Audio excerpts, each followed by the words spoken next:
Hello बच्चों, आइए प्रश्न को पढ़ते हैं। समाकलन है हमारे पास कोसेक 2x की घात 4 dx। सबसे पहले हमें इस प्रश्न की मुख्य अवधारणा को समझना होगा। हम यहाँ क्या करते हैं, यह जो हमारे पास कोसेक 2x की घात 4 लिखी हुई है, हम इसे दो भागों में बांट देंगे। इसका पहला भाग क्या होगा, कोसेक 2x की घात 2, और दूसरा भाग भी इसका यही होगा, कोसेक 2x की घात 2। फिर हम इसके ये जो पहले वाले भाग है, इस पहले वाले भाग को हम कुछ इस तरीके से लिखेंगे कि इसे लिख देंगे 1 जमा कोट 2x की घात 2, और दूसरे वाले भाग को हम इसी तरह से लिखा हुआ छोड़ देंगे। और फिर हम यहाँ पर किन किन सूत्रों का यहाँ हम प्रयोग करेंगे। पहले सूत्र का हम यहाँ प्रयोग करेंगे, यदि हमसे पूछा जाए x की घात n dx कितना होता है, तो हम यह कहेंगे यह सूत्र होता है हमारा x की घात n में 1 जोड़ दो, जो कुल घात आएगी वह घात नीचे लिख दो, जमा c। तथा एक सूत्र हम यहाँ यही प्रयोग करेंगे जो हम ऊपर दिखा चुके हैं, वह है यह वाला सूत्र कि यदि हमसे यह पूछा जाए कि कोसेक 2x की घात 2 कितनी होती है, यह होता है हमारा 1 जमा कोट 2x की घात 2।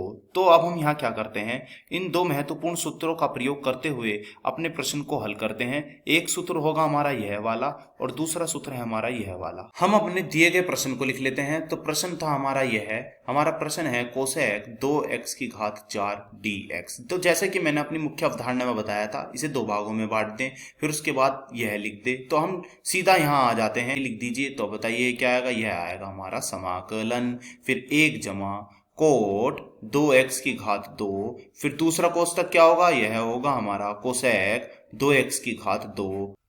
अब हम यहाँ क्या करते हैं, कोट 2x को यहाँ t मान लेते हैं। तो लिख दीजिए कोट 2x को हमने मान लिया है t।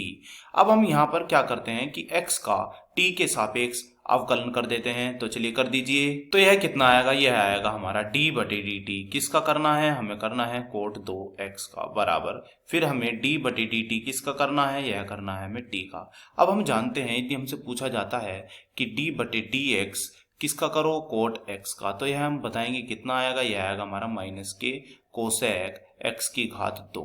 तो यहाँ हम क्या करते हैं, यह सूत्र हाथों हाथ लगा देते हैं। तो चलिए बताइए कितना आएगा। तो यहाँ से आगे बढ़िए, यह आएगा हमारा कि कोसेक 2x की घात 2, और बाहर क्या आ जाएगा, बाहर माइनस, और फिर हमें दोबारा करना पड़ेगा d बटे dt। किसका करना पड़ेगा, 2x का, बराबर में क्या है d बटे dt किसका, t का। अब हम जानते हैं कि यदि हमसे यह पूछा जाए d बटे dx x की घात n का कितना होता है, तो हम कहेंगे यह होता है nx n माइनस 1।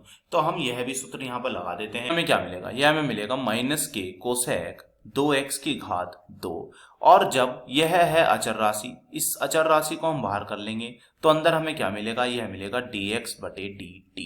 बराबर में क्या है, बराबर में है t की घात 1, घात आगे आ जाएगी और घात में से हो जाएगा 1 कम, और 1 में से जब 1 जाएगा तो यह हमें बचेगी घात 0। किसी की घात 0 होती है 1। तो हमें ये क्या मिला, हमें ये कुछ इस प्रकार मिला कि कोसेक 2x की घात 2 dx का मान हमारा कितना आया, इसका मान आया है हमारा dt बटे माइनस 2। तो लिख लेते हैं, यह मान आया है हमारा dt बटे माइनस 2। तो जहां कहीं भी हमारा कोसेक 2x की घात 2 dx होगा, वहां हम क्या रख देंगे, dt बटे माइनस 2। अब हम अपने प्रश्न को देखते हैं, हमारा प्रश्न क्या था, हमारे प्रश्न में यह कुछ लिखा हुआ था। तो हमने इसके स्थान पर क्या मान लिया था, हमने इसके स्थान पर यहाँ मान लिया था t। तो अब हमने देखा कि यह जो दूसरा भाग हमारा लिखा हुआ है, यह भाग हमारा क्या बन चुका है, यह हमारा भाग बन चुका है dt बटे माइनस 2। तो इसके स्थान पर हम रख देंगे dt बटे माइनस 2। तो हमारा जो यह समाकलन है, तो यह क्या मिलेगा, तो यह हमारा समाकलन कुछ इस प्रकार मिलने जा रहा है। समाकलन 1 जमा t की घात 2 और dt बटे माइनस के 2। अब यह जो बटे में माइनस 2 है, इसे समाकलन से बाहर कर लेते हैं। तो हमने बाहर कर लिया, तो हमें क्या मिला, यह मिला हमें 1 जमा t की घात 2 और साथ में क्या है dt। अब हम आसानी से इसका समाकलन कर सकते हैं, जैसे कि हमने अपनी सूत्र में बताया हुआ है। मुख्य अवधारणा में पहले ही बता दिया था कि हम जानते हैं कि x की घात n का यदि हमसे समाकलन पूछा जाए, तो इसके समाकलन का सूत्र होता है घात में 1 जोड़ो और वही घात जो हुई थी वो नीचे लिख दो।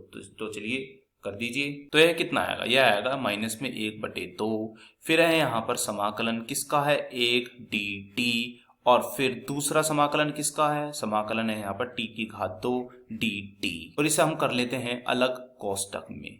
लाइन में क्या मिलेगा, यह हमें अगली लाइन में मिलेगा -1/2। हम यहाँ मान लेते हैं जो समाकलन हमें एक का करना है यह है t की घात 0 और dt। फिर हमें दूसरा समाकलन किसका है, यह है t की घात 2 फिर dt। अब हम आगे की ओर बढ़ते हैं।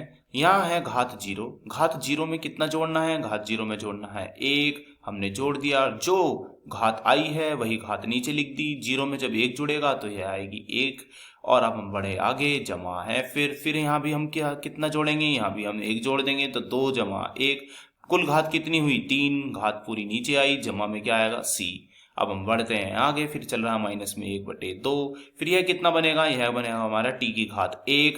0 में 1 यानी कि 1, नीचे भी 1। अब हमारा यह हुआ t केवल। और यहाँ कितना आ जाएगा, यहाँ हमारा आ जाएगा 2 और 1 3। कुल मिलाकर हुआ t की घात 3। बटे में क्या है, बटे में है 3, जमा में क्या है c। ध्यान दें कि 1/2 इस पूरे ही कोष्टक से बाहर चल रहा है, तो 1/2 इस पूरे ही कोष्टक से बाहर है। अब हम t का मान पुनः वापस रख देते हैं। तो हमने t को क्या माना था, हमने t को माना था कोट 2x। तो यहाँ पर वापस रख दीजिए, तो यह क्या मिलेगा, यह मिलेगा कोट 2x। फिर आगे, फिर यहाँ भी रख देते हैं कोट 2x। और पूरे की घात कितनी है, यहाँ है 3। बटे में क्या है, बटे में है 3 और जमा में क्या है c। तो यही हमारे इस प्रश्न का उत्तर हुआ है। आशा करता हूँ यह प्रश्न आपको समझ में आया होगा। धन्यवाद।